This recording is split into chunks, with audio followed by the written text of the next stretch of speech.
Welcome to Kenton's videos. Enjoy the video. You start by connecting directly to the TP-Link router and logging into the admin page. This gives you full control. Once logged in, check and update firmware because VPN stability depends on the latest fixes. Make a config backup now so you can revert if needed.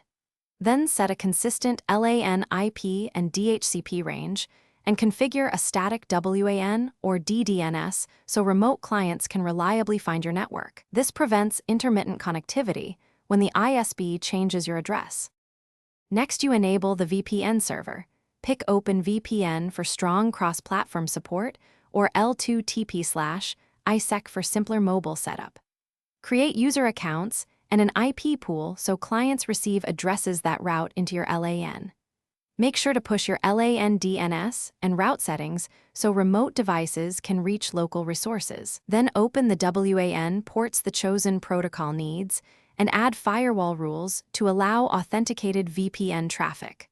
Finally, export the client profile or certificate so endpoints can connect securely without manual key handling.